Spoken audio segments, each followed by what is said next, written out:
Hello and welcome to podcast or episode one of the Love Peace Unity Movement podcast. I'm the host Colin Teal. This week's episode is about consciousness and the global awakening. My guest this week is my brother Morgan Aguilar, also my best friend. Thank you for coming on, Morgan. Hey, no problem. All right, I want to talk to you about first this global awakening. What's your take on it, and what do you think's happening all across the world? Well, personally, I feel as if that a lot of people have not really the amount of awareness they definitely should have, and that when I say a lot of people, I mean like the majority of people on Earth, and they haven't really looked into this kind of thing as much as they probably should have. I don't really believe that much progress has been made toward. Well, progress has definitely been made. Don't get me wrong, but not a lot. What have you learned so far on your awakening? On my own path, I've learned quite a bit. Honestly, I mean, I've had ego deaths. I've mad ego deaths, and I've been able to access the ability to basically see through people. And by that I mean like being able to read them really, really well. And I've seen really what's right and what's wrong, and I can differ them apart from each other. I'm really glad for that ability because otherwise I would never have met the right people, right? Yeah, I can hear you. I mean, even you've taught me quite a bit in my spiritual journey as well, and I'm thankful for that. Yeah, it's been a long journey, definitely. What do you And see? you never really do stop learning stuff. That is true. That is true. What do you see? Do you see this going forward? What do you see for the future? For the future, honestly, for the very far future at least, I do see a convergence of everybody. I see that humans one day, or at least I hope that one day that everybody would be able to see through all the lies and deceit, their own egos, and be able to come together and as one unity, as one piece. All right. Can you describe some of your experiences that you've had, if you're comfortable with doing this, with some of your ego deaths and some of your astral projections and all that? Ego death has definitely been crazy. I mean, personally, I've only had two of them, and they were both induced, as in we use mind-altering substances to be able to reach that point. And honestly, I stumbled across them accidentally, but in them, it was absolutely crazy. The second one, the most recent one, honestly was kind of messed up. I can say that for sure. It showed me how I was in every single one of my past lives. It showed me exactly how old my soul was.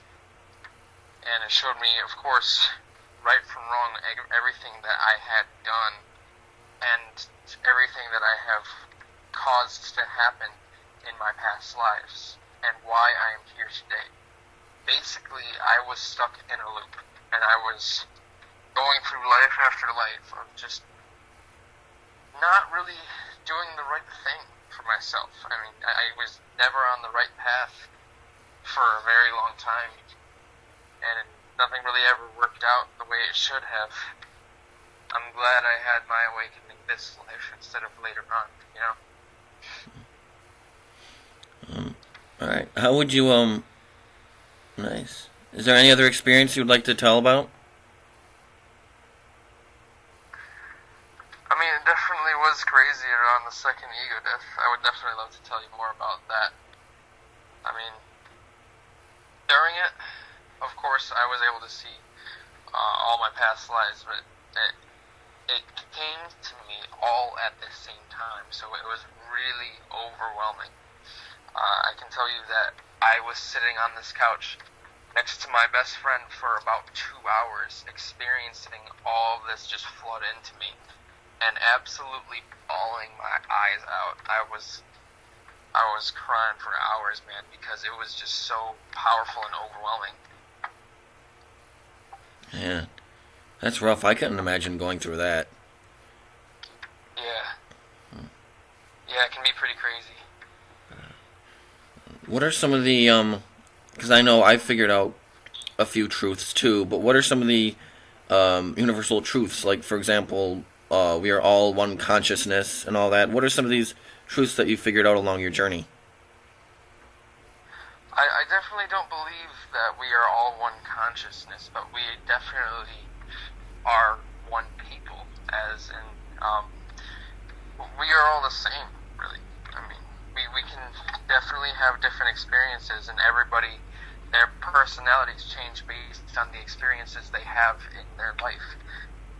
But we are the same people. We're the same species, and it's not worth today's issues such as racism or some of the things that definitely come up very often are. Yeah. So, what's the most exciting or life-changing thing you've learned? It's exciting or life-changing. There's been quite a few of those, I can honestly say. I would say my ego death, but that was surprisingly like number 2 on my list. Number 1 would definitely have to be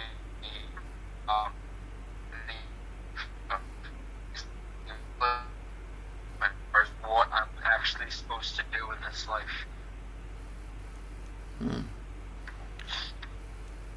All right. Another question I have: how would you describe demons and their involvement and how to fight them and about them? It varies based on each demon or entity, how exactly you fight them. And, well, just like us, they are each different. They are each very different from each other. And it can get pretty unpredictable. But their entities are very, very real, and they affect us in our everyday lives. Whether you believe in demons or not, they're there affecting you.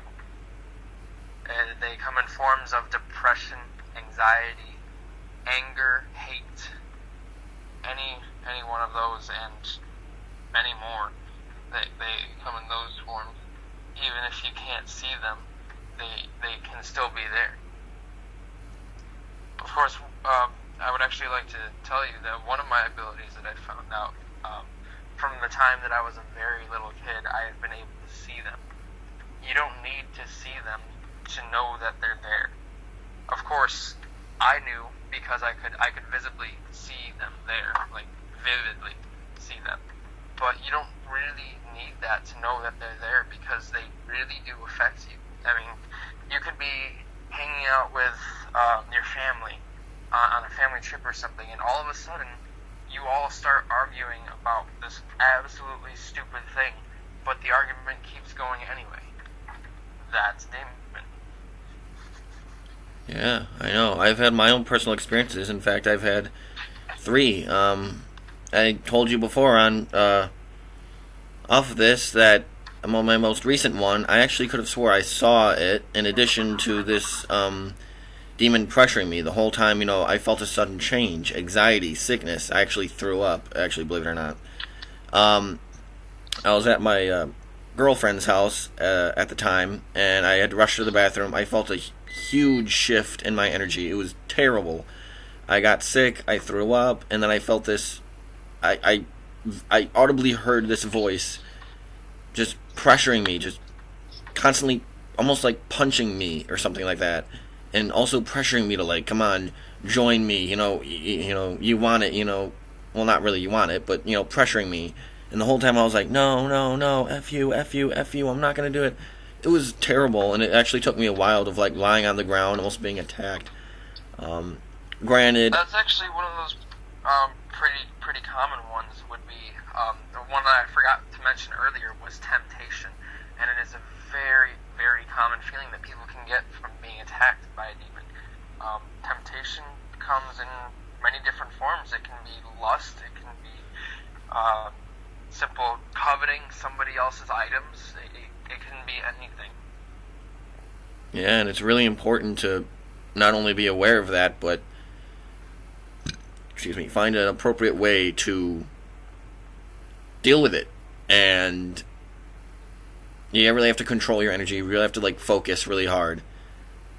That's something I wish I would have. The important thing to really remember about that is that your temptations are honestly just feelings. They are very bad feelings that do come from demons, and that can sound pretty daunting, but they are still just feelings that the demons can give you. And you got to remember that it is literally just desire, and it is literally just a feeling, and you don't have a reason for feeling that right now. Yeah, that's right. You don't have a real reason to want something dark, or just want to be able to have something that somebody else has that you don't. Yeah, I know. Yeah, I can understand. It's a pretty weird and terrifying experience. Do you know any of the specific names of these demons that you can tell us, so people can be more aware? I met one personally, and his name was Mundus. He came in the form of lust for me, and he actually possessed me in one of my ego deaths, and it was crazy. And you can even ask some of my best friends about it, Brandon and Caden, that you know. Yeah. And they can even tell you how I was acting. I basically tried to get in the pants of every single one of the friends I had there, and I was lunging for them, trying to reach for them. And Caden, being a little bit more religious one, he tried resorting to asking God or Jesus for help. And he told me, well, not me, the demon that was inside of me at the time, that it had no power and it couldn't even move. And then my body started moving, and it just basically showed him up. And you cannot really tempt a demon, because they will prove you wrong. They definitely will. Yeah. I'm even aware. They can be pretty powerful at times. Yeah. I'm even aware of, at one point, you were doing a Reiki on me, because you spotted several demons within me, and you found another one. I think there's another demon of lust, Asmodeus. Yes, that is another one of them. So there's more than one per sin or something, right? The basic ones would be the obvious 7 deadly sins, lust, sloth, gluttony, and so on. But of course, there is a bunch of different smaller ones that are also included in such. Yeah. Those are just the basic 7. Yeah. For people who are just starting out being interested in this spiritual awakening, either they're just starting out or they're getting curious, what would you have to say for them? I would have to say that, please, for the love of God, keep going. I mean, this is your life. This is your soul that we're talking about here, and it should be all of yours. It should not be anybody else's. Make it yours. Make it beautiful. Make it natural. Make it yours. Yeah, I think both you and I are a testament to how much it can change our lives. I mean, I've discussed in one of my previous videos of how it changed my life and how dark of a path I felt I was on. I was consumed by demons, and then I was freed, and now I feel like I'm on a ride that only goes up as I learn more and more, and it's beautiful, and So same here. It really does. It really does give you that free feeling, and well, it's pretty nice, and it's not even something that's really tempted. It's just natural for after the awakening. You know, it really is just a beautiful thing. yeah. So can you describe one more question here? Can you please describe Kundalini, when it usually happens, and the effects? Kundalini is quite interesting. I'm not really too sure about the effects because I haven't really encountered it myself. But just give me a second here. I have this whole book of stuff that I need. Kundalini.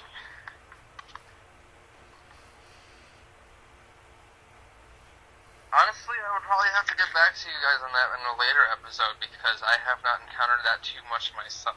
But all right, yeah. Well, it was definitely a pleasure being on here, though.